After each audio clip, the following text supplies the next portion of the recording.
Welcome to another episode of the Storm Before the Calm podcast. I'm excited to bring another friend today, someone who I've known for a few years in the storm chasing community.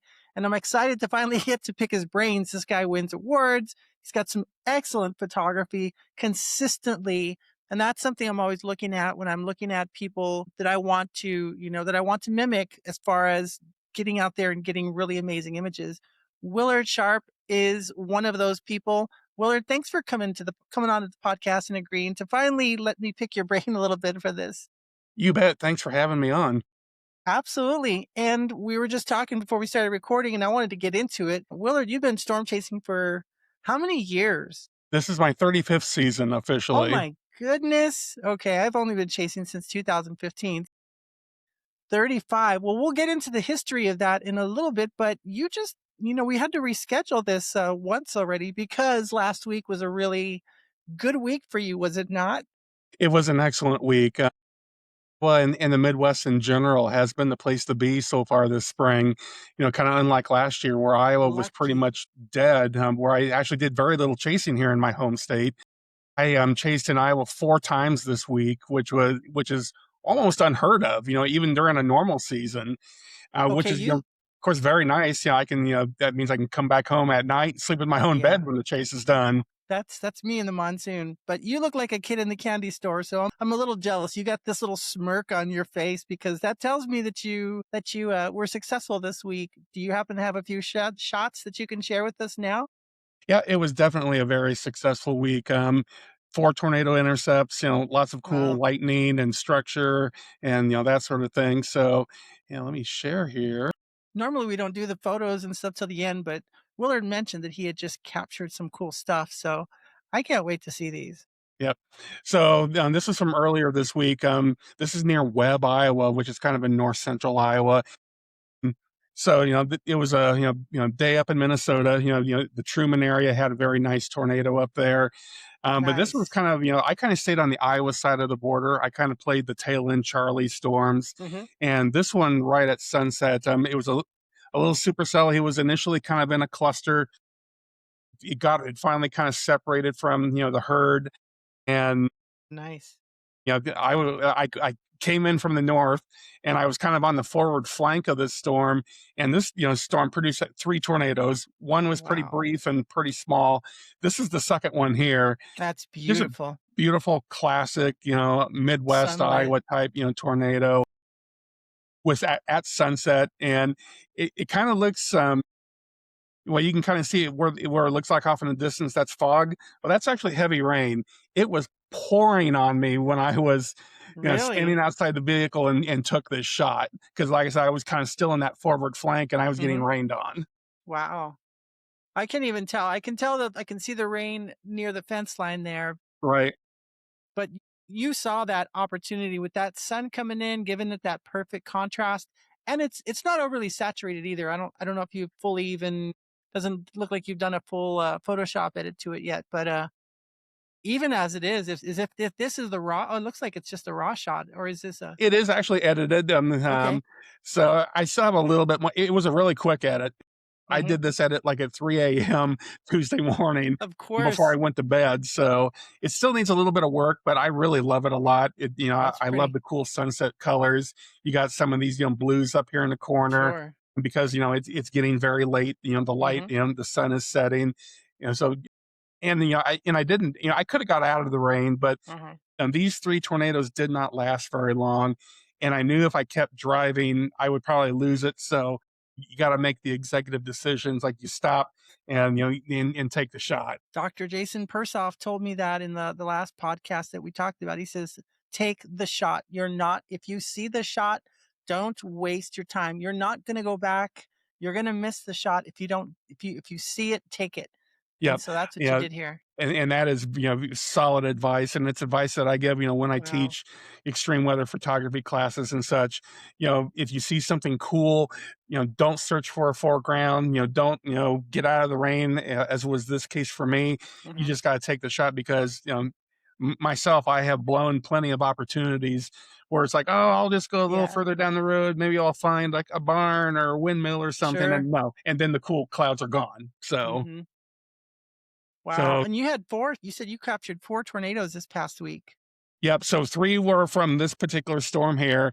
So it produced, a quick needle tornado, then this one, and then, one more, brief tornado as I was going down the road and, and kind of watching it. The fourth one came next. Let's see. I'm trying to think here. And the next day, Tuesday, up by Eldora, where a supercell fired, and I don't know if you're showing those to us yet. I only see the first one still. There you go. not yet. Okay. Yeah, yeah. Actually, just real quick here. Let me find. Of course, my computer's not being quick right now. That's okay.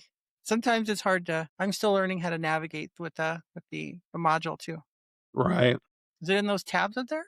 Barn and lightning? No, let's go through those. So the Eldora storm, I saw the tornado. It was from afar. It was a multi vortex, but I was still Wow. probably about 10 miles out because it was still kind of in the developing phase. But let's go through these Oh, here too look because at these are that.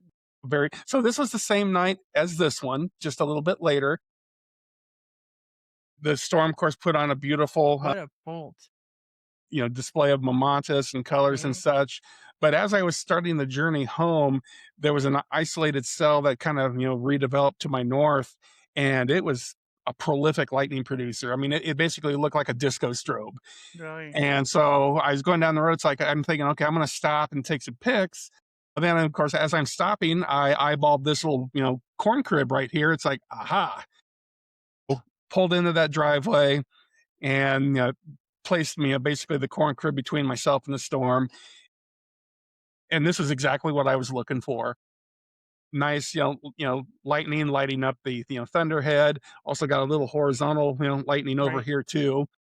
So that was just kind of the chef's kiss for that night there. Of course. Comp, comp, comp if you can, right? Yes. Composition.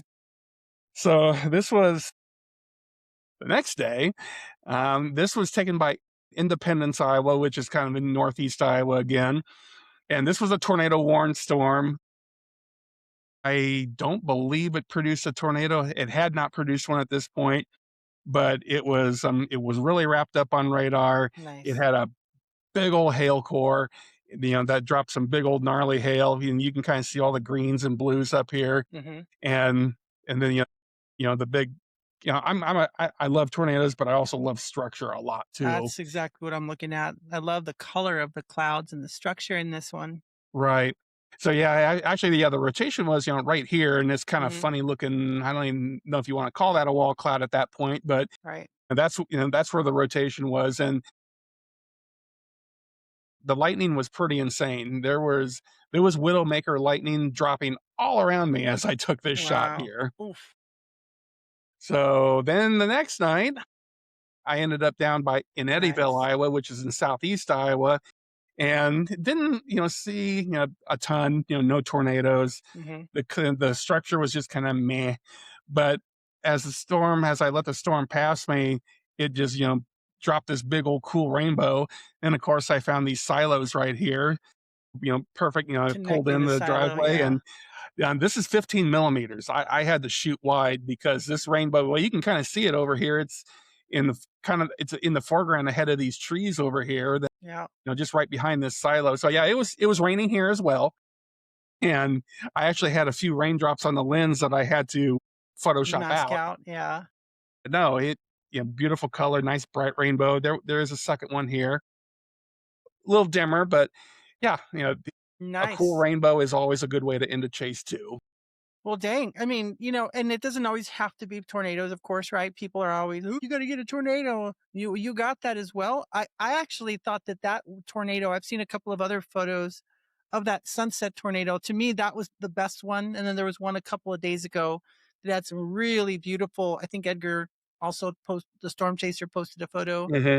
Hmm. It looked kind of similar. It was a cone, but it had some really beautiful. And Jacob McMillan also had some beautiful structure along the front edge there. And that's the kind of stuff that that I go for anyway. Right. And I think I tweeted this out either yesterday or day before that this week was it was successful. Yes, I got 4 tornadoes, which during a single week is really pretty good for Right. anybody, for any Yeah. chaser. But as a guy where I'm looking, I I love the photography side of Hmm. chasing, and love more than just tornadoes. I mean, I love that lightning, I love the structure, I just like the cool clouds basically, and from a photography perspective, this week was probably one of the best weeks that I'd had in probably Oh, 2 or wow. 3 years, quite honestly. Really? And in April, no less. That's crazy, Right, in April, in my home state, so that right? was pretty awesome. And you can be home and sleep in your own bed and not have to deal with ticks or bed bugs Exactly. or anything, Or, pay for the hotel, all that good stuff, right? So it was low cost, high reward. That's how often does that happen? So, and not very. well, you said you've been chasing for so many years. Take us back a little bit. I wanted to share those because you just had that smirk on your face like a kid in a candy store. Right. You scored and you got you captured some really great shots, but it's more than the tornado. You are a kid in a county storm when you see so much more opportunities in the storm rather than just a tornado, just trying to get super close to it. There's so much more that's available, especially if you're a photographer looking to capture the beauty of nature's fury. You were able to get out there and do that. But take us back to when you first fell in love. Were you always a someone who was born and raised in Iowa, or take us back then? Yep, I'm, born and raised in Iowa. I've been here Wow. all my 54 years, so right here in central Iowa. So I was born and raised, little town called Kellogg, which is east of Des Moines, out by Newton, which is another pretty good sized town. Yeah. Born and raised on a farm out there. So I've always had an interest in weather, pretty much from way back when I can remember. I just always find weather fascinating, especially storms. I've always found fascinating. I remember growing up at home, mom would be down in the basement and my dad and I would be out at Yes. the front door. It's like, wow, look at that. And you hear mom yelling from the basement, get down here because there's a tornado My or goodness. whatever. But it's like, no, I couldn't. I had to just see what was going on because I just thought it was so fascinating and so cool. So Actually, that's my always been a my part of your life then. I mean, it has growing up been. in Tornado Alley. Yep, and my very first tornado, I didn't start small with my first tornado. It was, 1986, so I would have been 16 at the time, if I'm no, actually 14, sorry, and it was the Baxter, Iowa F4 tornado. So it was a big tornado that it actually formed, by Ankeny, which is north of Des Moines, Mhm. and trekked east. You Baxter is just a tiny little town that was off to from where I lived off to the northwest. And I remember my dad and I stood at the end of our driveway. They're kind of at the edge of the cornfield Mhm.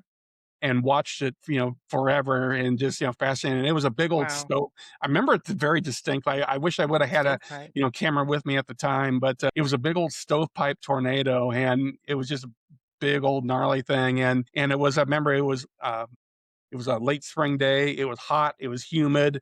I mean, in one of those days where you just knew that something big was going to pop, and it did. Could you hear Right. it? It was far enough away you couldn't hear it. It was probably about 5 miles out, Mm. from where we lived, but you had a very clear visual on it, and you could see everything in detail. But I think that's probably where my fascination with tornadoes started with that one. Okay. And then from there, did what inspired you to like, hey, I can actually not only am I in this region where we see these robust storms, but I can actually pursue them instead of just waiting for them to come to me.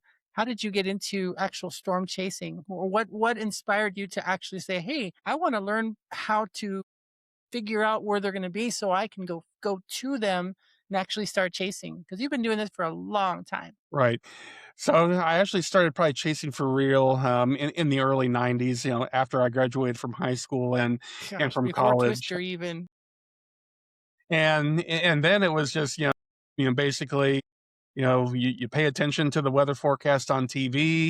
You listen to the weather forecast on the NOAA weather radio, and when a Wow. watch would come out, I would start paying attention, and then when you heard the warnings off to my west, start popping. Then you kind of head out and take a look and see what's going on. And back in the early days, I mean, kind of wish I would have had a camera of any type with me back then, Mhm. but I didn't. I would just go and see what I could go see. That's exciting. So this is before Twister days and everything. Did you just rely on maps yourself as well? Like, okay, don't fold the maps, and you just had to kind of right? figure it out You and know, of course, growing up navigate? being an Iowa boy, traveled, a lot of county highways and gravel Hmm. roads, within my, kind of local area. I knew it very well. Oh, But good yeah, network. when I got further out from that, you would rely on maps and, you just kind of Hmm. go, and drive and figure out the territory. Yeah, And of course, this was pre-internet, pre-cell phone, sure. pre, good data, from the internet that you could readily get quickly. There was a few times I would, hit my friends up at the National Weather Service office and say, "Hey, can I take a look at your 12Z maps, just real quick Nice. and see what's going on Really. so I can figure out a target?"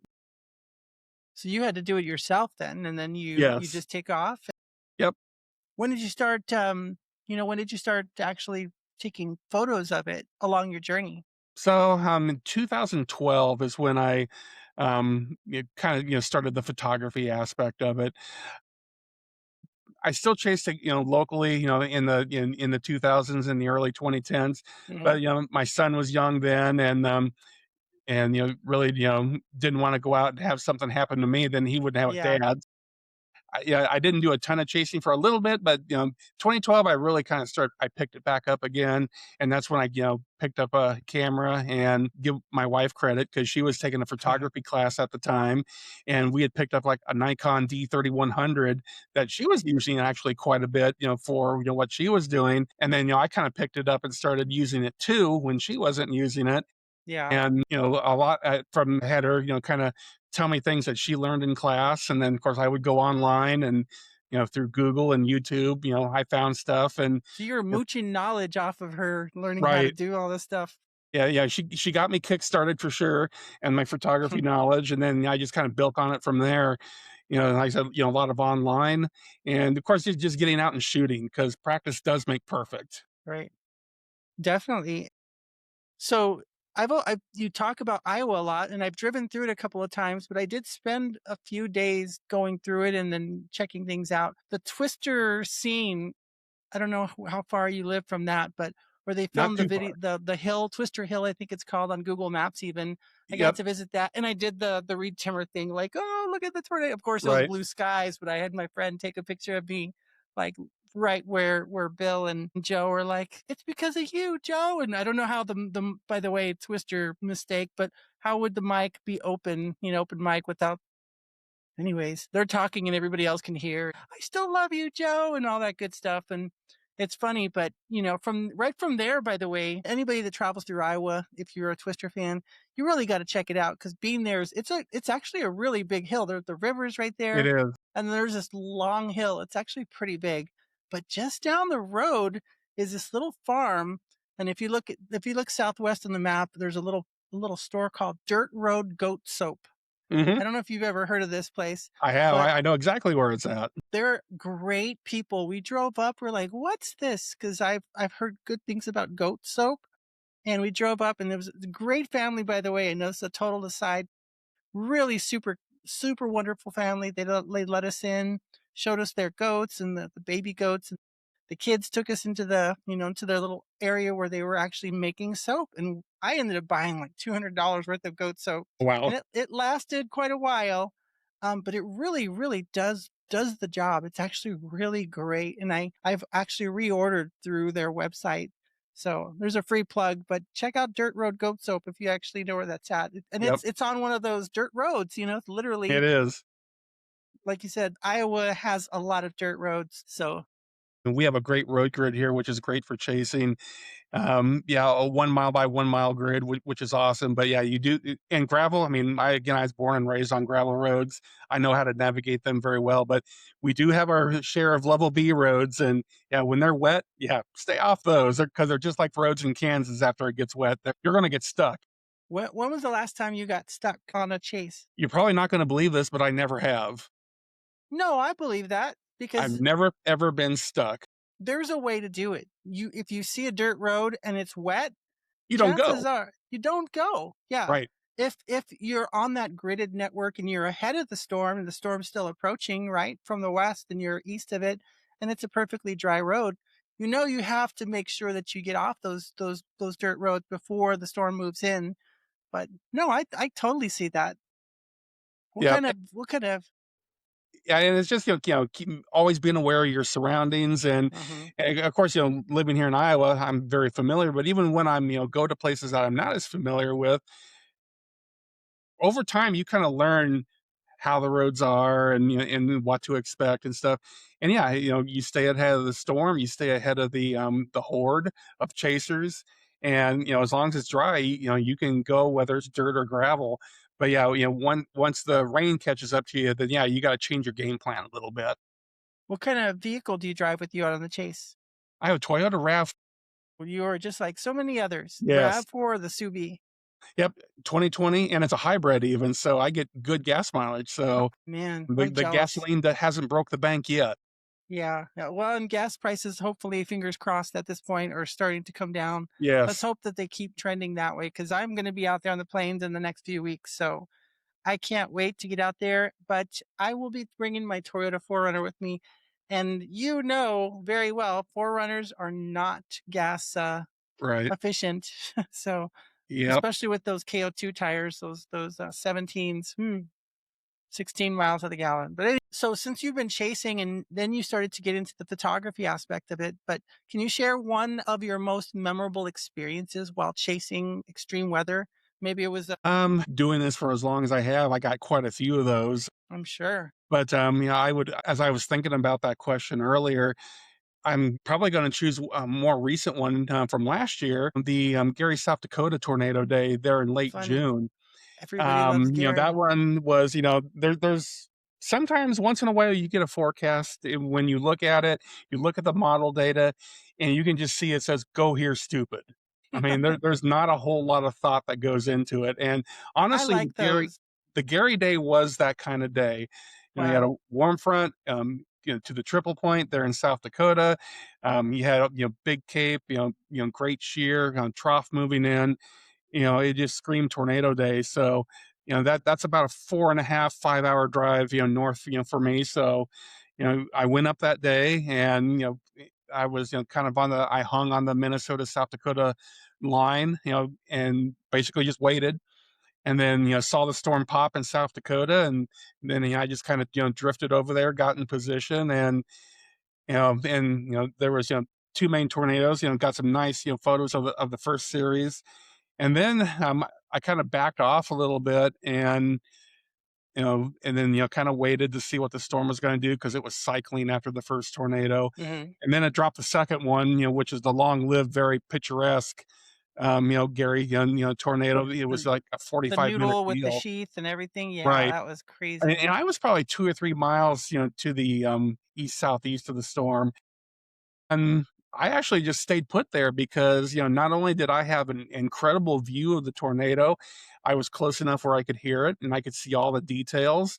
But I was also, able to see some of the structure of the storm as well. Because, Hmm. what you don't see a lot of from that day is there were some pretty nice Beautiful. pancakes going on Yeah, above that storm that, that I cracked out the 15 millimeter lens and really. got some really nice photos. Wow. And also too, that storm was probably one of the most prolific lightning CG producing storms, Dang. and I've seen quite a few in my day, but, that one was dropping some pretty wicked bolts. Yeah. And I got a couple with, the lightning and the tornado, which was Perfect. pretty cool, and that's been kinda one of my bucket list shots I've been waiting to get for a long time, so I That's got one of that mine. day. It was kind of, interesting. I was, probably parked a little too close to a cell phone tower, that day. I Shoot. I had a cell phone tower probably about 20, 30 yards off to my southeast, and I thought, I'm probably far enough away from that thing. But, it got hit a couple times, and, Wow. I didn't feel the static or anything like that, but it scared the bejesus out of me for sure when it happened because that was close. That's crazy. I was talking with Shannon also, Shannon Bolesky, and she also said the same thing that Gary was her one of her most memorable experiences. And she talked about also the story into the navigation, that other people that she respected were going one way and she was like, no, I need to keep going in this direction. and then of course everything popped out, and telling the story, I'm sure that that's just as important to you to be able to experience the journey, right? And I talk about the dumb thing on my above my window here, find joy in the journey. But Mhm. you're always excited about that, and that's such an important element of you getting out, especially as a photographer. You're looking for more than just the tornado. Is the tornado the icing on the cake, or is it the cake to you? Um, I would say it's more of the icing on the cake for me. Of course, seeing a tornado, especially a photogenic one like Gary was, is always an awesome experience. And as a photographer, capturing that. But I'm, just more than about the tornado itself. We had like this week, there was tornadoes, that were kind of rain wrapped and stuff, Hmm. and that's not my jam. If you want to Yeah. chase it and that's what you want to go after, that's cool. Go for it. But I would rather kind of sit back a little bit and and see that that photogenic tube, that those photogenic clouds. I don't have to be in the teeth of the tornado per se Hmm. to say that yes, I had a successful chase. A successful chase to me is seeing the tornado, seeing the storm, and I don't have to be up in the storm's teeth. I can be Yeah. back and get those cool shots. And then when I have those cool shots, that's what I'm looking for, and that's what I Exactly. call a successful chase for me. So I mean, it seems like there's a huge push right now. You see the biggest views, the biggest likes and retweets and all that stuff. You see that with, the people that are metering and all that. Have you found yourself, you talked about the teeth of the tornado or the teeth of the storm. Have you found yourself nearly bit by the storm in all of your years of experience? Or do you stay a very mitigated, do you keep your risk mitigated to, I always keep my risk mitigated, knowing that this passion is a very risky and a very dangerous one. Let's not mince words there because it yeah, is. right. And, have I gotten into the teeth of a storm?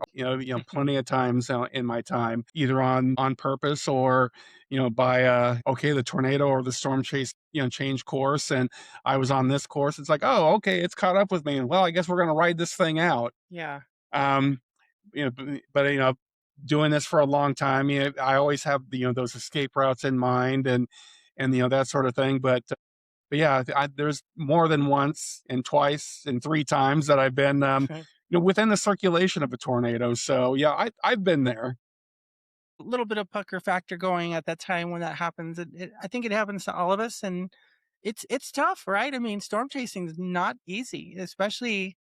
I mean, there's always something in front of you that you have to navigate. You have to. Then your radar goes out, or of course, everybody has Starlink now. But I mean, there are so many things that go into staying on top of the game so that you don't get hurt.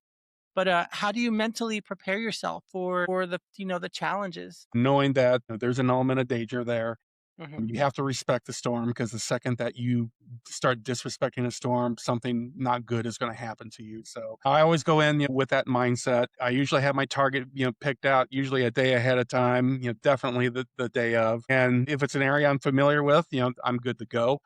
Kind of like with here in Iowa this week, I didn't have to do a whole lot of prep of like what the road grid looks like. And your confidence must go be up there too, also in that Right. familiar territory.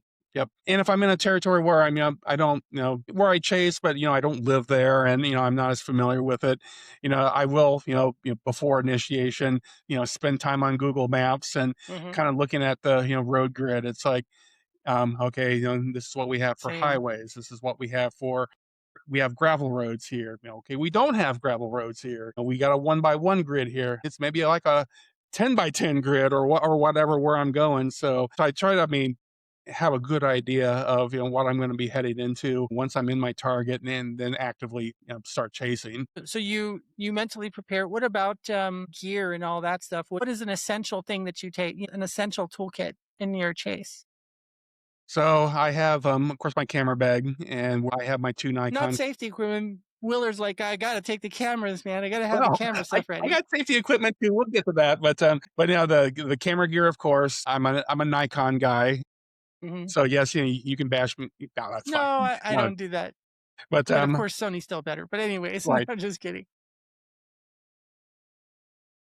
I have two cameras, so I have a Nikon D850 and a Yeah, it's a mirrorless great shot. Z7 II, and I just didn't go out and buy those at the same time. Mhm.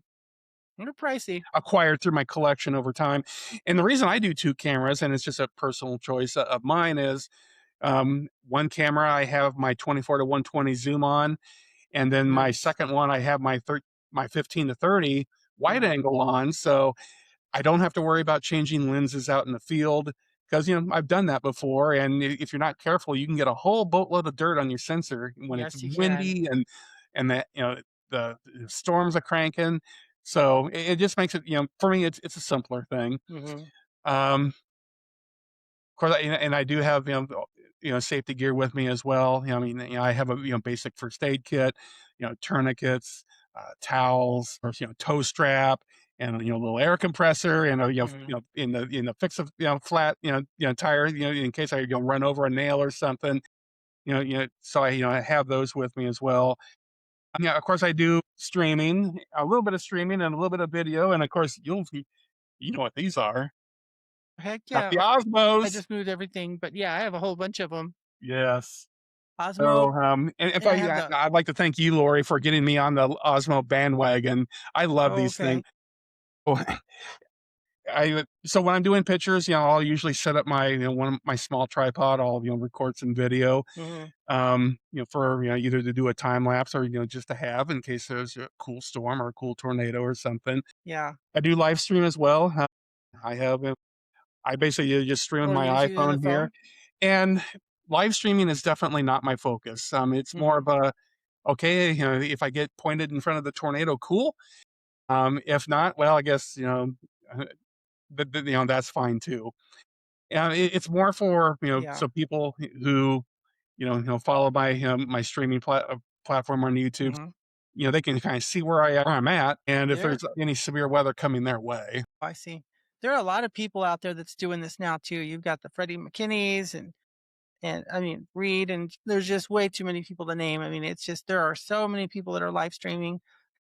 My personal favorite, I really like Bryce and Paige. They're just fun to watch, and I know Paige now. I've met her a few times, and they're just really great people too. But it's also cool to honestly, I'm gonna say I've really enjoyed Max Velocity's feed now. Like a lot of Hmm. times when I'm just busy, I can just watch Max, and he's showing Ryan and Bryce and Paige and a bunch of other people, but he's also on top of it.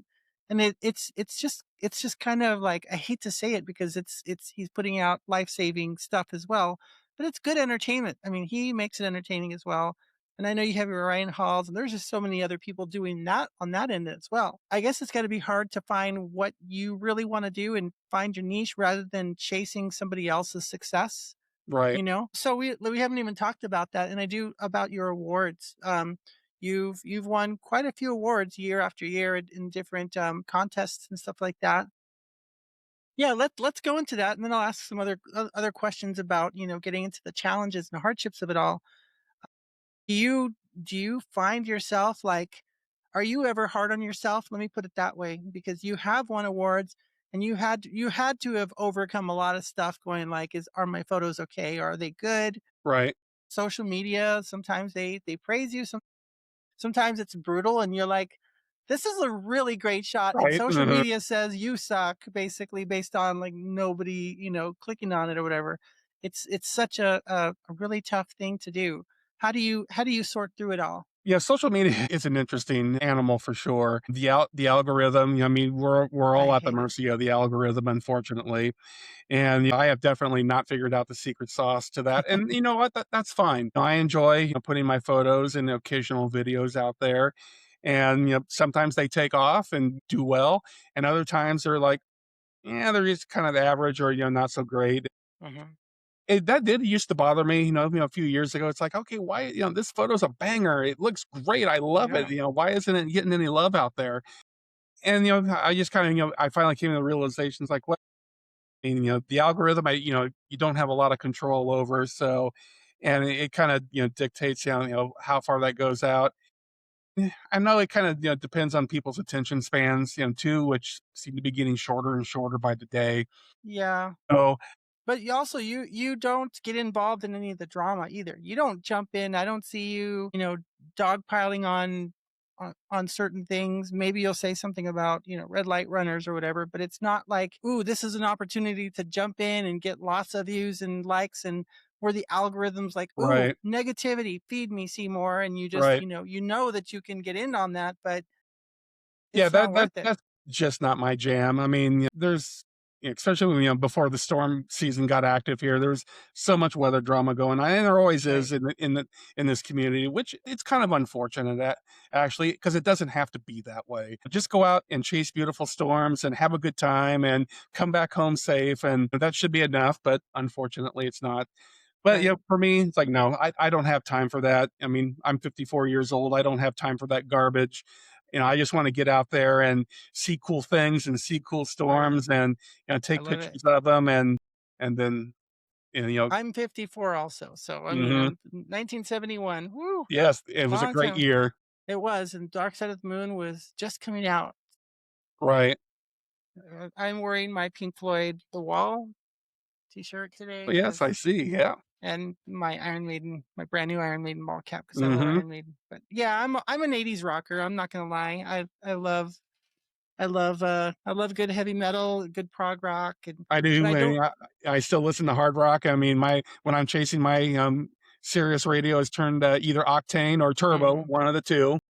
Not Ozzy's Boneyard or I listen to Boneyard occasionally as well, okay. but, I seem to get I don't know, Octane is probably on for, like, 60% of the time. Well, you like Octane because it's a lot heavier. And it's got to keep you awake, I guess. Yes, exactly. How have you grown or changed as a photographer, as a storm chaser through your experiences? I've learned, to be, patient, not and not to force it. I kinda Mm, think early on in that 2012, 13, 14, 15, 16 timeframe, I was like, "Oh, I gotta find, this, really cool foreground, or I gotta find this, or I need to photograph that." yeah, same. It actually made the chasing, for me kinda tougher because I was making mistakes. I was, trying to look for certain things that, maybe weren't necessarily there or you couldn't find, and I would miss, like some structure shots or miss Yeah, lightning or something like that. Mm, so that so once I finally kind of figured that out, it's like, okay, just, don't force it. Just, you know what you're doing, you know how to run a camera, you know what you're looking for, just go find it, don't force it. And if you don't have a cool barn or a windmill mhm. or whatever, in front of you, if you're just in an open field, but you got an awesome storm in Sometimes front of that's you that's got good. an amazing structure or Mhm. a tornado, you take the Yeah, shot. You just do it. And once I kind of figured out, the method to the madness there, my chasing, actually kind of it got easier. right. I didn't feel like I was looking for things I couldn't find, Mhm. basically. I like that, and you're the kind of photographer that seizes, like you said, you will seize the moment, not necessarily the composition. You'll take a great barn, and you're after those, but you'll Right, also go for, hey, there's a moment right now. There's a storm. Maybe it's just a dirt road or just an open field. I always try to find. It's so hard to be consistent with that, isn't it? right, I always make the joke over here in Arizona because, you have your Michael Binsky shot, right? And Mike has, this little slither of horizon, but he captures these epic scale of the storms, and his right, focus is on the storm. Yeah, sometimes he does a little, foreground and stuff, but he primarily will focus on his time lapses and stuff. And so he wants all as much bolt, as much sky as he can get. And right, I first started out like that, and then I started to see like the Sean Parker shot where you had this beautiful, cactus, or this budding, Oregon type of cactus or something, or a column. Gosh. Oh, okay. So Sean Parker has this like barrel type of cactus, in the foreground, and it's budding. It's got these beautiful purple and yellow flowers, and then he's got this lightning and off in the distance, and it's three quarters foreground, and then sky and lightning off in the distance. And I try to be somewhere in between both of those. It's not like I have to be, but I try to get a little bit of both, and it's really hard. But fact of the matter is, you just have to. What do I have here? Here I am. I have the view, which is the most important, unobstructed view. But now, can I find composition in time? Or do I just forego, say, well, I don't have a saguaro cactus in front of me. I have this ugly mesquite shrub, and so I'm just going to have to make do. So let me at least get some elevation and get the lightning. For me, the lightning striking the strike point is the goal. I need to see the lightning in the distance striking a tree, car, hopefully not a person, but the ground, whatever it is, but I need to see that orange glow on the bottom. And that's just important to me. That's what I really go for, especially out here in Arizona. So with you, you just kind of, you just roll with whatever nature gives with you because you're out there on the plains, but it's not flat. The plains No, aren't flat. definitely not flat. Like in Iowa this week, I mean, everyone thinks Iowa is flat as a pancake. Well, it I thought it definitely is was. not. It's not. Or the northern northwest half or 2/3 of Iowa is flat. Mhm, But, when you get, like, south of I-80 and then you get, over in far eastern Iowa, mhm. as you're coming toward the Mississippi River, you're in that driftless region. Yeah, there's definitely rolling hills and, and other things going on over there. Well, what is, there are a lot of people, and I think that was when I first reached out to you. I forgot what you were commenting on, but it was a little bit of drama, and you were, I think, can you remind me what we I'm were? trying to remember what I know what I've been commenting on probably most, over the past couple weeks is, folks who are hyper focused on like models and SBC outlooks Mhm, and they're critiquing or analyzing every single new model run that comes out before a severe weather event. And sadly, I'm already seeing it for Thursday. mhm. For Thursday's severe weather day, and I'm like, folks, overanalyzing every single model that comes out, either every 6 hours or if you're looking at your convective models, Yeah, every hour, just stop. Go out, touch grass, go do something productive. The storm's not going to go anywhere. Your forecast honestly probably isn't going to change that much mhm. because it really can devolve, into like almost like addiction type It's behavior, it's been which, doing that where unfortunately, the I've been in this community for a long, long time, mhm, and I have sadly seen chasers come and go who, start out strong, but they, burnout, they chase every cloud. They're looking at models every 6 never hours. They stop don't do chasing. anything else. Yeah. They, don't go outside or whatever, and then they in a year or 2, they flame out. And, Mhm. I've already kinda got a list in my head from X, probably the next batch that's gonna happen to, Yikes. sadly. And that's tough. Talking to Skip Talbot a few weeks ago on the podcast, he talked about not never stop chasing, but sometimes stop chasing. Right. And he was talking about that about, and Skip was so honest about his own, when you start busting and everybody else is winning and you keep missing, and he started to get desperate and going against his own advice from his videos that he shares with all of us to stay alive and stay safe, and starts getting into a place where he found himself losing his situational awareness. If that can happen to Skip, it can happen to all of us. Any And I of think us. that's the point that you and I were starting to talk about is like, hey, the cams are going to come into agreement 2, 3 days out. We're going to start to get a better feel for it, but try not to sweat. And look what ended up happening last week and the week before. Things totally changed. Everyone was saying it's going to be this multi-day April 2011 Yeah, event, yeah, and I people saw are 2011 thrown out there, and right, and, and it was, days in advance. I'm like, "No, let's not be throwing that verbiage out there because that's not called for."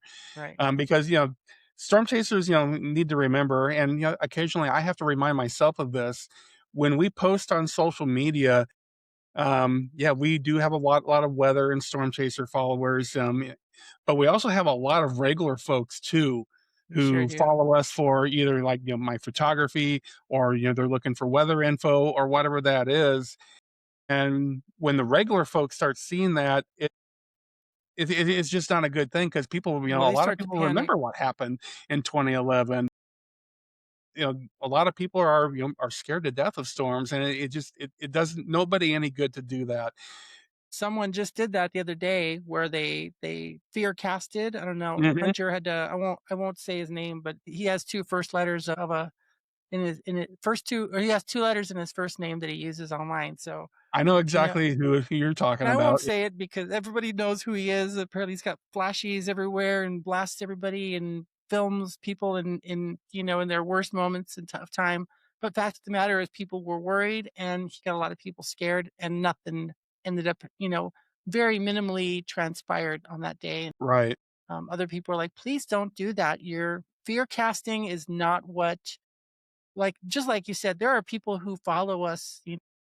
It's not just storm chasing. And right. even then, just try to be responsible is what you're saying. Yeah, It's important. exactly, because, we when we, what I, like to do is, on the day of a chase, I will put out, the SBC map, and I'll kind of put out some of my comments of, this is where severe weather is going to be, and I've I'm going to be noticed. chasing in this area. Always be, prepared, multiple ways to receive warnings, that sort of thing. That is directed at all my non-chasing friends who follow me on social Yeah. media. And I can guarantee you, I mean, on my X platform, which is where I have my biggest following, probably 90% of those people are just, regular everyday folks. Either they want to see my cool pics or they want to, see my Or they want to insights know what's going on to the happen in weather. their area. And when I Yeah.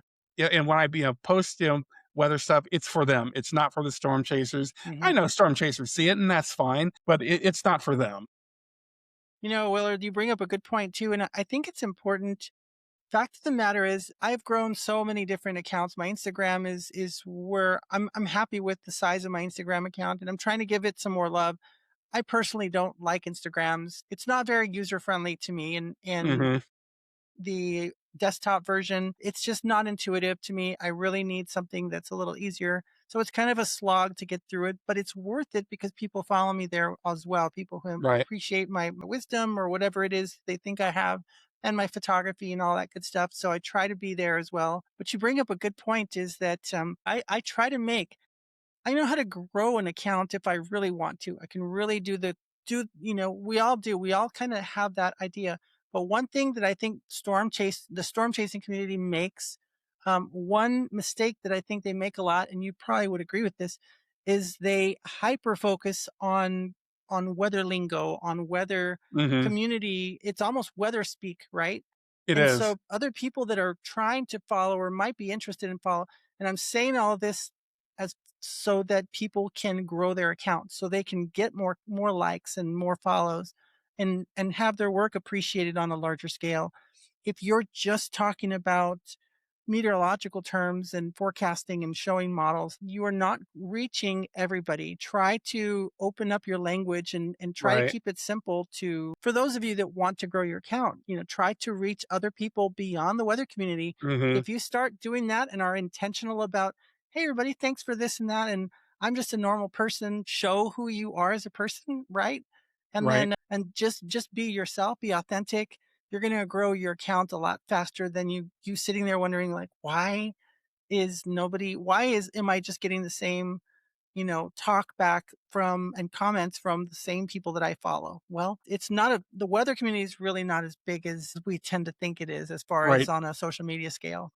Yeah, we think we're a large community, and I mean, there are a lot of us Mhm. out there, but I mean, when it comes to just social media in general, we are the minority, for sure. There's a lot more other just regular folks out there that are, looking for genuine weather content, or Mhm. they want to know what's going to happen today or tomorrow, because they're living their lives too, Yeah, and they want to plan exactly. accordingly for it. And they don't have a lot of time, so they want to see your pretty photos. They want something that they're going to be able to that's palatable for them in a very short amount of time. I remember Willard's photos. He got some really great, beautiful photos this week. But he also mentioned that we might need to wrap things up on Wednesday because of, and Right. so instead of taking the kids out on a picnic that day or whatever, and then Willard talked about his how he won this contest. This is great. I get to interact with him more. And why is he winning this contest? He's sharing his personal life with this Hmm. as well, and it keeps people coming back for more. Speaking of, you did win a contest. Was it just a few months ago? What was was that a state championship? Tell me a little bit about that contest you entered. Let's see. So I think the You won it a last, couple of years in a row, or I yeah. So, see that frequently. so Iowa State Fair has a photography salon, and it's one of the That's awesome. better photography salons in the nation. When it comes to like state fairs, it's very competitive. Wow. There's a lot of awesome photographers that submit photos, and it's just not weather photos. It's just Mhm. photo all photos. Mhm. And and I have placed very well in that contest a few times. I think 2 years You're ago being is where I modest. actually won first place in the Yeah. I think it was the USA Landscapes division. I don't Wow. recall, unfortunately, which photo it was, but yeah, that's a contest that I enjoy. From the National Storm Chaser Summit, I was their photographer of the year 2 years ago, and and that was extremely cool. And That's awesome. I was very honored and very humbled to Mhm. get that nod and recognition. Uh, People, we do like the recognition. We like to be recognized by our peers. It's it's something that, I mean, obviously I enter contests, so, I look for that from time to time, but, it's, you know, not what I'm all about. I enjoy the recognition I get from, my customers, because I do sell, Mhm. prints and such of, my, storm photos and night skies photos, and, getting, the appreciation from them, that's where, for me, it counts. Yeah. Yes, don't get me wrong, getting Isn't it great when someone puts a recognized by my print? peers is pretty awesome too. Yeah. And, like, getting the Storm Chaser of the Year a couple of years ago, that was a pretty humbling experience for me. I'm like, Mm. "Oh, wow, people actually do like my stuff and Yeah. see what I'm putting out there." That's great. And the fact of the matter is, it is a great feeling when someone buys a copy of your print and they show you, "Hey, Willard, check out my your photo is on my wall over here." Right. That's I mean, come on, man. For me, that's when I was doing portrait photography, and family pictures and stuff, I saw one person did a gosh, it was like a they owned a really big home and a really large living room, and they did like, I don't know, it was like a 5 foot by 7 foot of this family, photo that I took of them. And she's like, "Look, Lori," and she took a picture of it on the wall, fully framed and in all its glory. And I was just like, holy moly. I took that massive, that's the centerpiece of their home because that's what they focus on is family.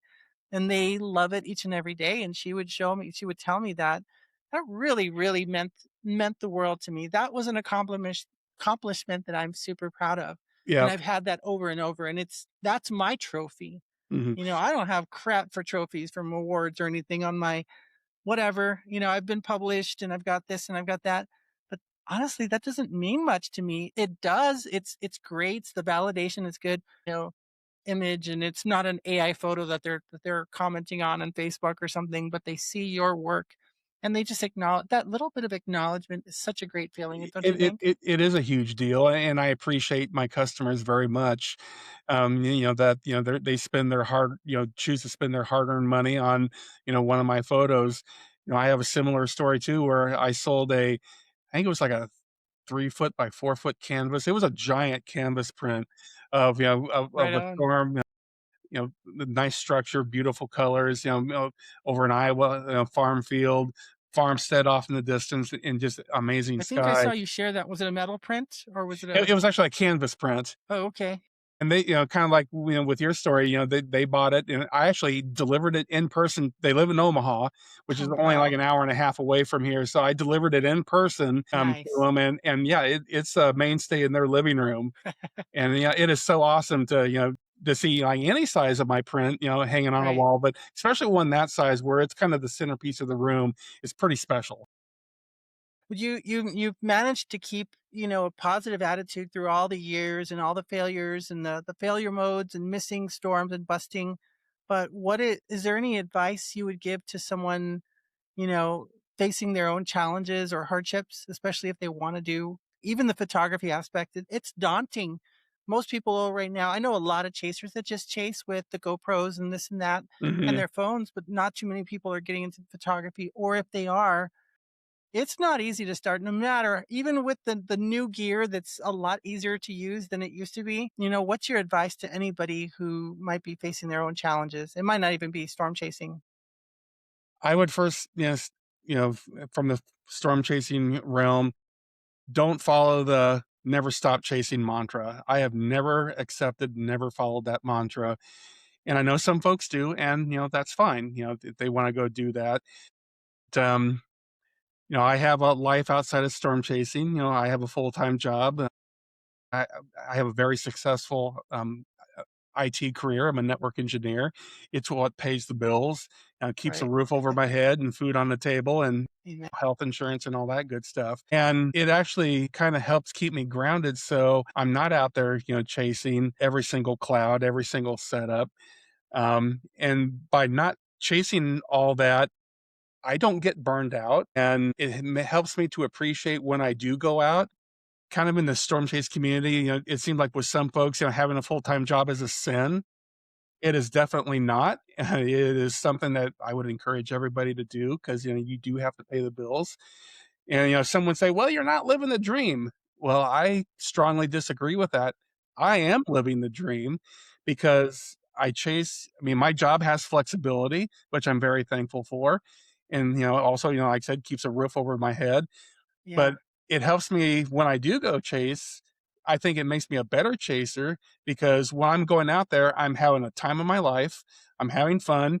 I'm executing well. And I'm always, well, almost always, seeing cool stuff.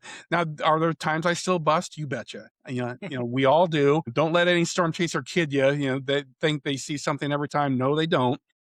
And I'm the same way. But by keeping myself grounded, the way I have, haven't burned myself out, and I don't think I will burn myself out, and I still see lots of cool storms. Now, I am gonna be retiring in 4 years. As soon as I hit, 59 and a half, I'm I'm gonna probably semi-retire, to be honest, Right. and I will chase probably a lot more in that April, May, June, July timeframe. The rest of the year, probably become like a network engineer on contract.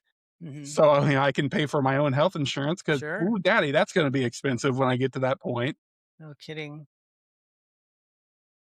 That's really great. The fact that I love what you said that, you are chasing your dreams and you're able to put a roof over the head and pay for the bills and the upkeep and the family. And that's so essential. And I think that we don't talk about that. We don't talk about that enough. And I think people are afraid to talk about that Right. because, And, if you wanna go out and do that grind, then, that is your prerogative, that's your choice. Or, thankfully, we live in a, country where we can go out and do that, but the advice that I try to give, especially some of my younger friends and my younger storm chasing friends is, if you wanna chase, full time, definitely go out and give it a try, but have a contingency plan in place because things yeah, happen. The handful of people that do chase full time, my hat's off to them because they're doing a it's hell of a tough. good job. But I also know that let's not kid ourselves. There's a lot of sacrifice that goes into that too, with For family time sure. and other things. And not everybody's cut out for that. Hmm. And I think, kind of like we talked about earlier, where, I've seen some storm chasers, they start strong, they do great for a couple years, and then they just kind of disappear off of social media into obscurity and you never hear from them again. There is a The reason huge for that failure is rate. because they burned themselves out. Right. They tried to, go out and do too much and they burned out, had, mentally and physically. They're probably horribly in debt, which, is another That's thing that I try we don't to talk about strongly that encourage enough. my younger friends Right. is, do not go into debt. Do not, go horribly in the credit card debt for it because, yeah, you have to pay credit card debt back. Mm. That's not free money. Yeah. There's a time and a place when you have to pay all that back. And I mean, yeah, chasing every cloud and chasing every storm. I mean, it does sound kind of cool, but unfortunately, too many people burn themselves out doing it. You got to find that balance. And even for Sure. me, it took a while to find that balance. To find an awesome job where I've got a little bit more flexibility that probably lets me chase a little bit more than other people can. Hmm. And I mean, like I said, I'm 54. It took a long time to find that, but I found it, Yeah. and I still consider that I'm living the dream because I really am because I love what I do.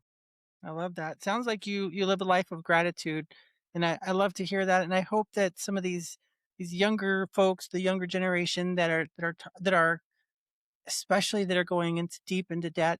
By the way, like I've now seen when I was in college, I remember seeing the APR for credit cards was, oh, they were giving me 0%, but then it was 12%, 18%. I think 19% was like Man, I think I'd rather go see Tony Soprano for a loan at this point. right? And now it's 29%, Hmm. 32% are what some of these credit card. That's ridiculous. It is. This nation needs to rise up against that. I'm probably going to get canceled for that. Someone's going to come knocking on my door for that.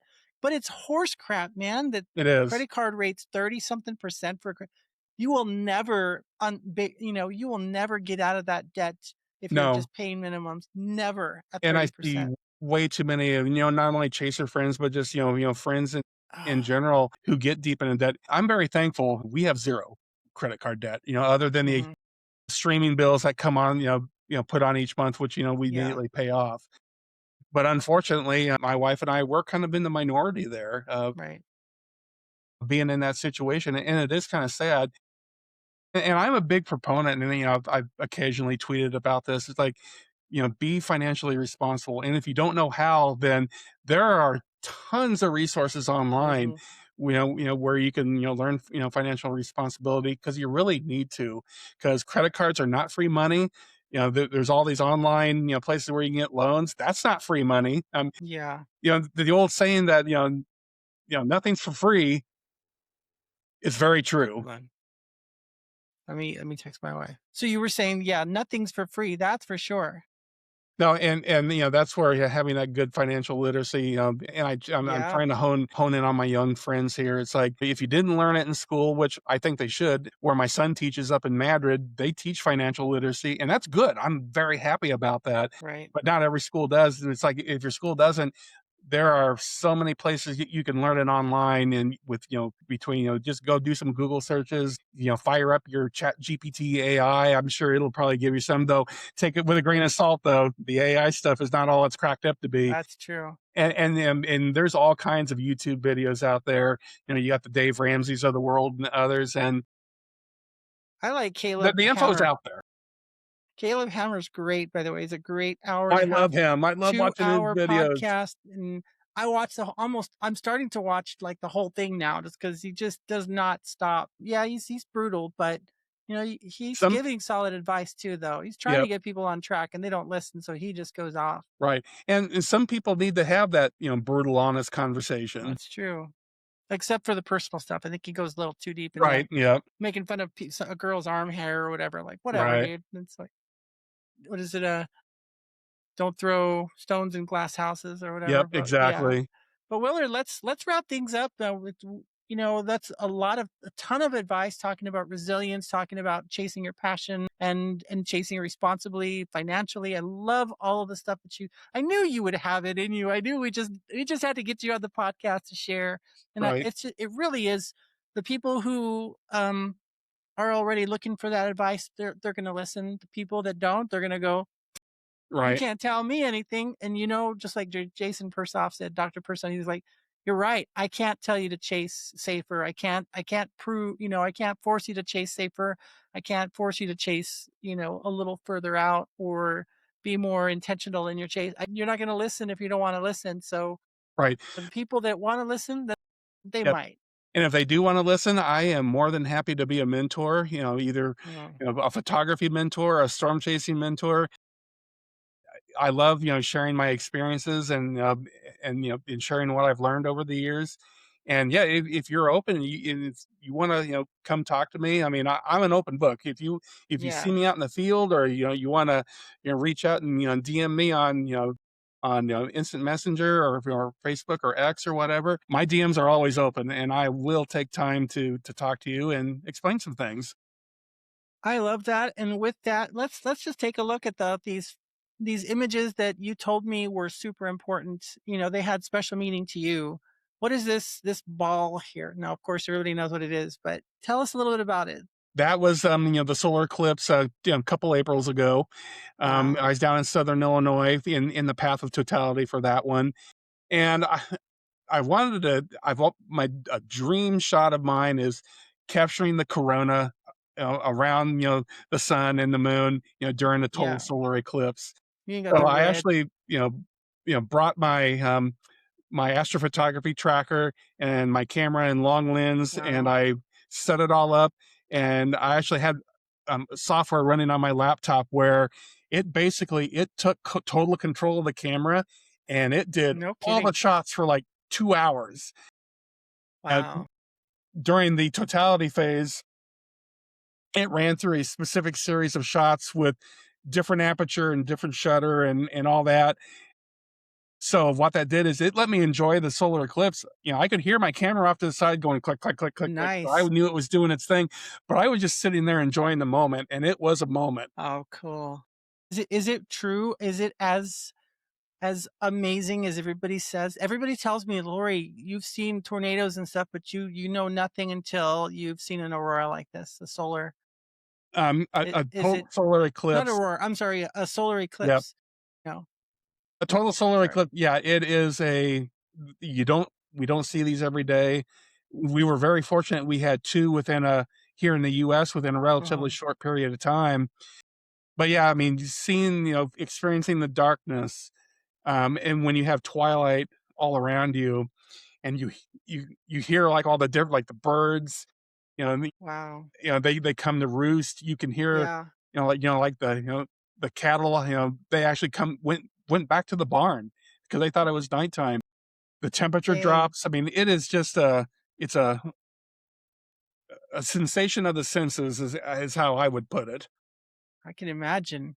I love this shot. You got a little bit of a rainbow in here too. Most people Yes, can't really tell, but this was on the Kansas-Nebraska border here in 23, I believe. And yeah, it was at sunset, obviously, got a little bit of a rainbow going there. mhm. And, just a big gnarly, lightning bolt. You got the CG, and then you got kind of the spider, Yeah. going off, into the sky there. And, I'm a sucker for gold hour Mhm. when it comes to photography. This was, it was a pretty fun storm to watch. It produced a lot of lightning, and then, yeah, I just had the camera set up and it A was little doing its kiss of thing. rainbow too is chef's Yeah, the kiss for rainbow me. was, the chef's kiss there for that. I wish it was a little brighter, but I still have Yeah, a rainbow that's okay. nevertheless. Yeah, that's kind of my specialty. I shoot. I will keep driving and miss some big bolts to try and get lightning and rainbow because No, nice. it's delicious. What do we got here? So we've had some pretty awesome, solar storms here the past couple of years.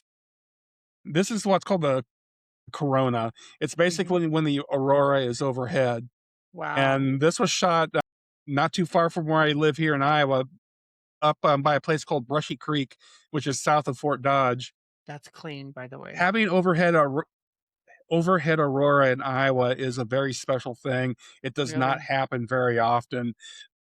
99 out of 100 times your aurora in Iowa is on the horizon. But since this was Dang. a G5 storm, the strongest geomagnetic storm you can get, we had Right. aurora overhead. And yeah, I just had to point the camera straight up, and that's a shot I've been waiting for a long time as well. And I got that Another night. personal moment. Yeah, Yes. absolutely. What an awesome shot.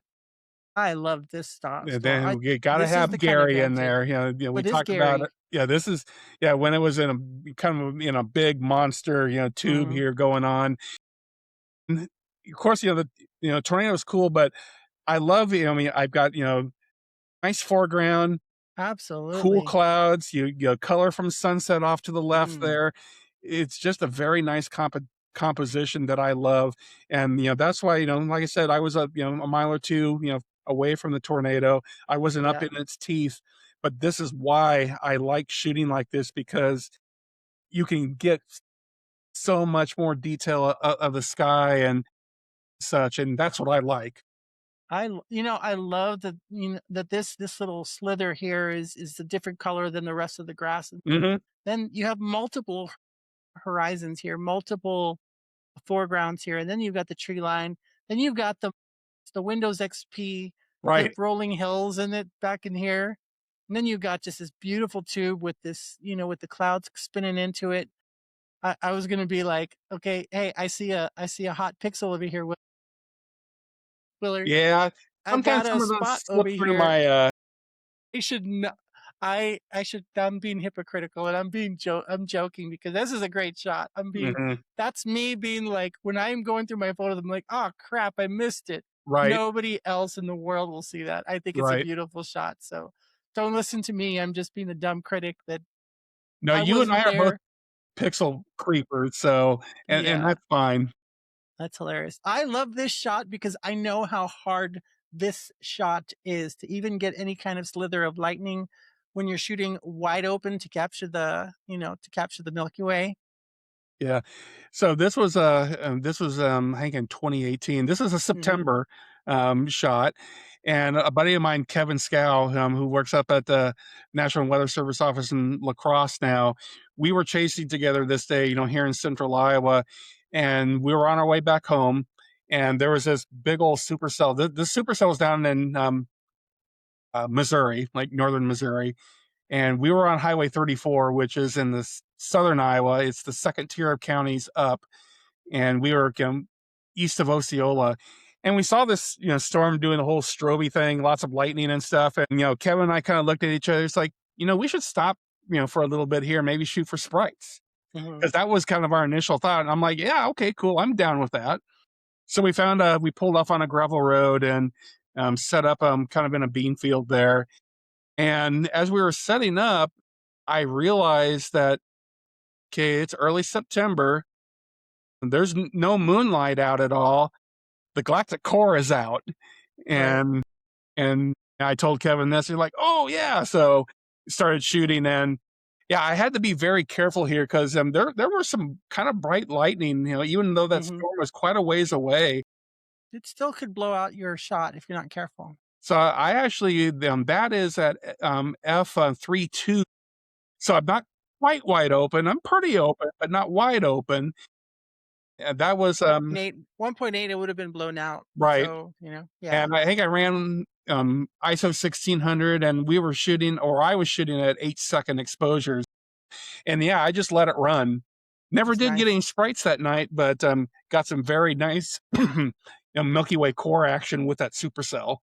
Heck yeah. I love it. And you just every shot that you've shared, you've talked about, there's a personal significance, even the first ones that you shared at the beginning of the podcast. And I think that's what it's all about, right? It's keeping the passion alive by making sure that the chase is significant, that everything we do is intentional and Hmm. significant, and fighting through the kind of the stuff that you feel is going to break you, and not burning out. You've Everything that you've talked about is so pragmatic. I think that's your name for me, from Willard, Willard Sharp, the pragmatic chaser. That sounds dumb, and it I just have sounds dumb, but one final word of advice especially for our young chasers out mhm, there. That I actually still do today is when I have a chase that doesn't go right, or a forecast that doesn't execute well, or whatever it is. I'm old school. I have a notebook that I carry in my chase vehicle, and I always write down the mileage on it in that notebook, every single chase. But when I have a chase that doesn't go to my expectations, I actually write down, okay, this is what I was planning for. This is where my target was, and it didn't work out. And here's why I think, and I'll write down, okay, I think it didn't work because of this, this, and this. And actually, writing those thoughts down, at least for me, helps them kind of stick in my brain. So yeah. next time I go to execute a forecast and a chase, I can keep those in the back. They're still in the back of my noggin here. And it actually helps me. It's helped me over the years chase better. I love that. It's a perfect way to end it because in law enforcement, you know what we call that? An after action report. Hmm. What went right, what went wrong, and how can we learn by this? How can best practices, all that kind of. I know it sounds businessy or copy or whatever what you want to call it, but fact of the matter is, again, that's being pragmatic again. Sorry, that sounds so lame. I'm the pragmatic storm chaser. No, no, no. That's good. It Yes, it means is. longevity. It means you can enjoy doing what you're doing. It means you can pay the bills. It means you can Right. be responsible. It's not a diss in any sort of the way, but it's Hmm. fact of the matter is I'm so glad that I had a chance to talk to you, because I do think that the people that are willing to listen, they could really gain a lot by listening in on this podcast, and especially some of the advice that you've given. What's on your current bucket list? We can end that with that. What's your bucket list right now? Your next shot that you really want to get? I have yet to get a blue jet out of a thunderstorm. That Ooh. is, I've gotten sprites, but I have not gotten the blue jet. So that is still one of the very few things that's left on my bucket list to get done. Okay. I've captured blue jets and they're fun, but they're not easy. That's for Right. sure. And I didn't even know. I just remember like I was getting the video that I never released on me capturing blue jets, I was like, all you see on the video, like the blue jets happen, and I'm not even paying attention because I'm just sitting there cursing, Right. stupid, because of the mosquitoes. And I Sure. was, it was a tirade, Willard, and I went back and I was like, oh my gosh, did I really go that far into the? And I was like, I cannot release that. So I ended up the video I did share, I nixed all the cursing because Audio. I was so mad at the mosquitoes just chomping down at me. And I was like, this sucks. And I went home and I loaded the video onto the computer. I was like, there's blue jets, and just whoosh, whoosh, whoosh.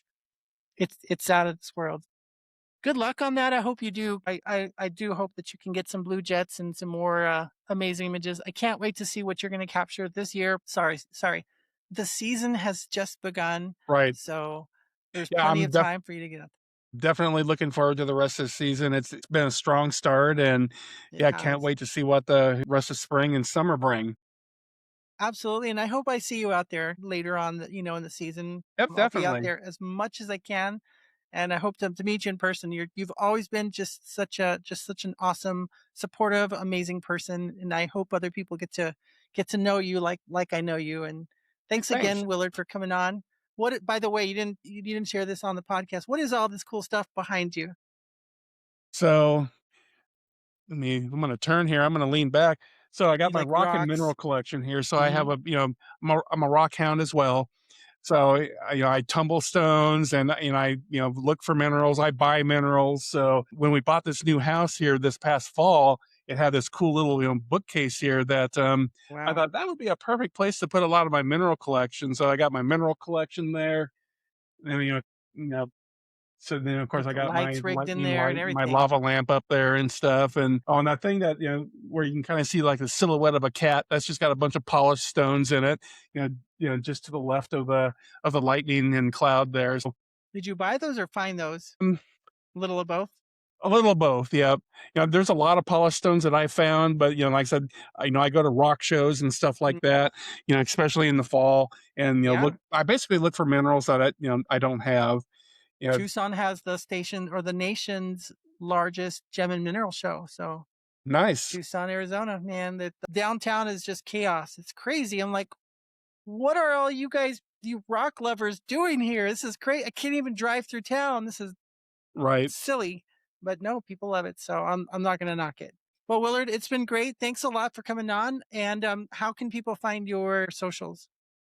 So I'm on X, Facebook, Instagram, and I have a web page too. So if you search for either Willard Sharp WX or Willard Sharp Photography on all the major socials, you can find me there. And you can find me at Willard Sharp Photography. There you go. Everybody, willardsharpphotography.com. And Willard, it's been great. Thanks again for coming on to the show. Yep. Thanks for having me, Lori, and had a great time tonight.